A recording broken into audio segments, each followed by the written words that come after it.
if you want to tick all the boxes in terms of making a hill country farm more sustainable, you've really got to undertake a major redesign of your farming operation, and the starting point will be different for every farmer. Two things that I wanted to prove for myself. One was that you could do this out of farm income, and I had advice from a farm consultant who said you'll just be building debt. Well, we didn't build debt, but I also wanted to prove to myself that there was some commercial advantages in doing it.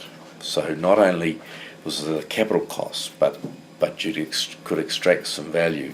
We took some advice along the way, and we got involved with P.F. Olsen's, who are forestry consultants, and they helped us think about what we might do with the land that was unsuitable for farming.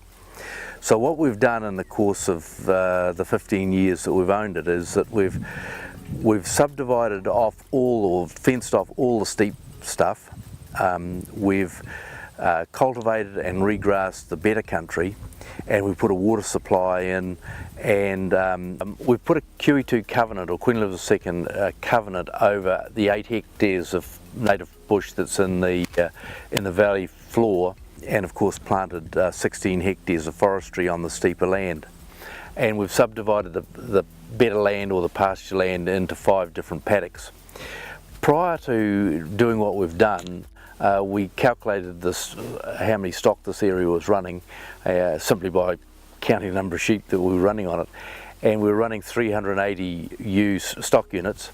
We're now running 420 with 16 less hectares than we had when we started, and so there's been a huge saving in terms of things like fertiliser, where we're only top dressing 26 hectares. And so the saving there is about $3,000.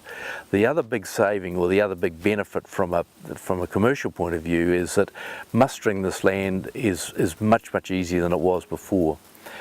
When we first bought it, you'd have to muster this country at daylight, and you'd get halfway through the muster and look behind, and the sheep had come crawling out of the gorse, and you'd have to start all over again.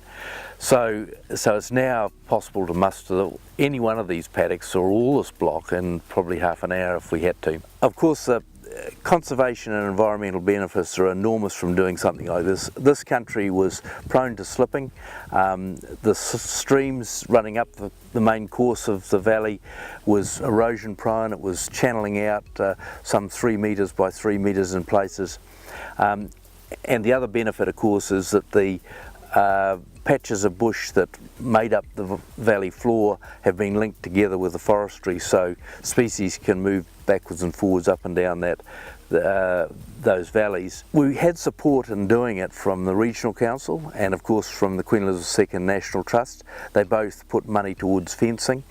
So you've got to be able to extract value out of it, and so you need to think about it in terms of doing a redesign that makes the farm more profitable, as well as doing the other bits and pieces.